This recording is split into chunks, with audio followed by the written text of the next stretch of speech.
Баршаңызға сәлем. Бүгін араб халқының сүйіп жейтін тағамдарының бірін дайындайтын боламыз. Бұқтырманың жанына жұқпаның қосып дайындайтын боламыз. Видеоны соңына дейін көріңіздер. Және ұнаса комментарий жазып лайк басыңыздар. Каналға тіркеліп алыңыздар. Ал ендеше кеттік. Алдымен етімізді картошка, сәбіз, болгар бұрышын осылай майдалап турап аламыз. Дайындап.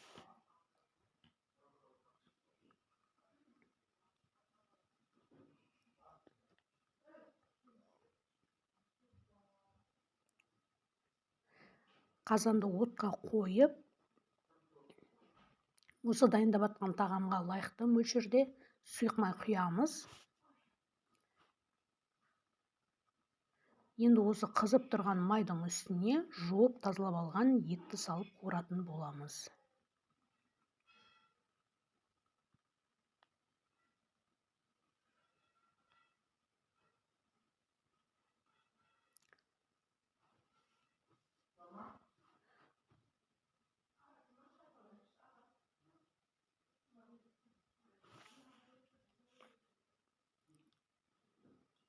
Етті жақсылап қызартып қуырып аламыз.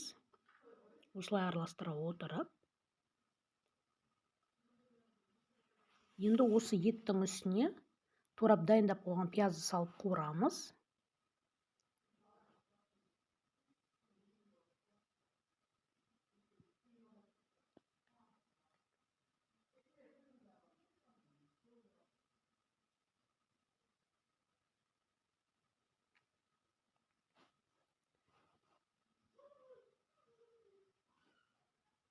Және де морозильникте дайын қатырылған помидор бар. Помидорды саламыз. Помидордың ішінде сәбіз, болгар бұрышы бар. Осылардың барлығын салып араластырамыз. Енді үстіне суды құйып, су қайнағаннан кейін жай отта 1 сағаттан аса етті бұқтырып пісіріп алатын боламыз. Ет пісіп дайын болғанша қамыр илеп аламыз. Қамырға тұз, су қосып қамыр илейміз. Қамырды қатты етіп илейміз.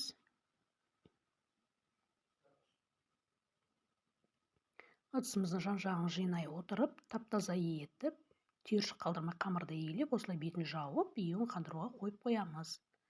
Міне қамырдың июі қанды, 20 минутқа қойып қойдым. Енді осыны майда бөліктерге бөліп, таразымен өлшеп бірдей етіп аламыз. Таразымен өлшемей, көз мөлшермен бөліп алсаңыздар да болады. Бұл жерде барлығын 46-45 граммнан бөлдім, 11 штук шықты.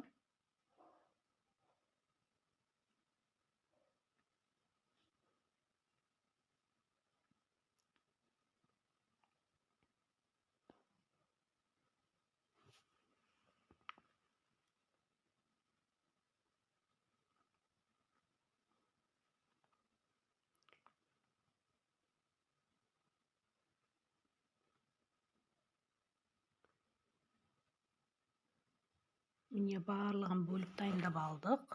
Енді дөңгелектеп формаға келтіріп,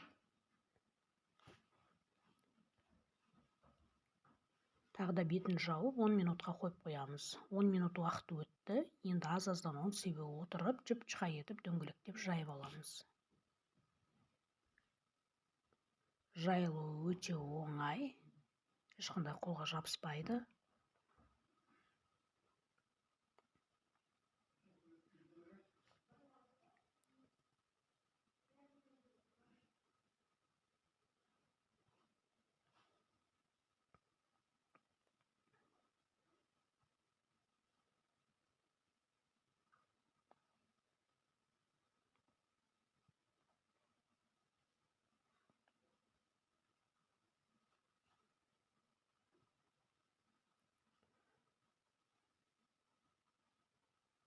Міне барлық шелпектерімізді жіп-жықа етіп жайып алдық.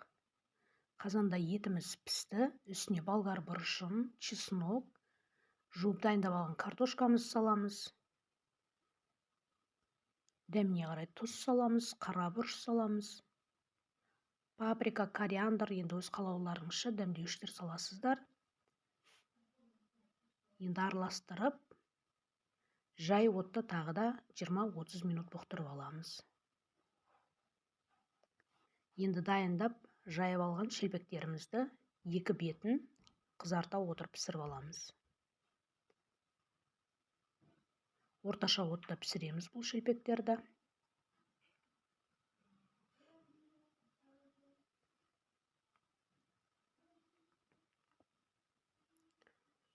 Шелпектің әр бетін пісіріп алғанға 1 минуттай уақыт кетті.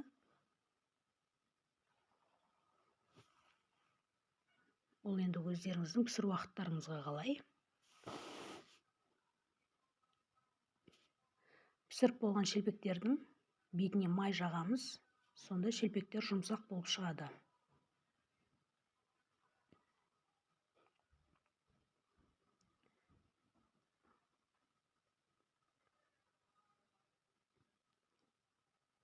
Барлығына осылай жеке-жеке май жағып шығамыз.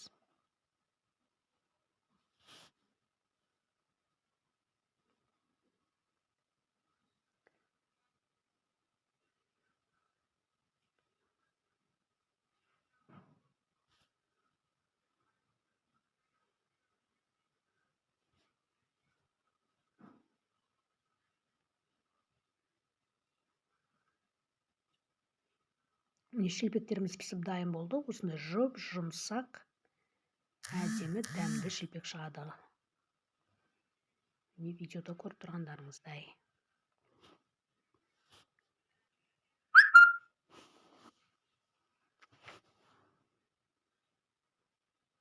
Міне картошка пісіп, тамағымыз дайын болды. Енді дайын болған тағамды тарелкаға салып орналастыратын боламыз. Сіздер де осылай жасап дайындап көріңіздер. Өте дәмді, ерекше керемет тағам болып шығады.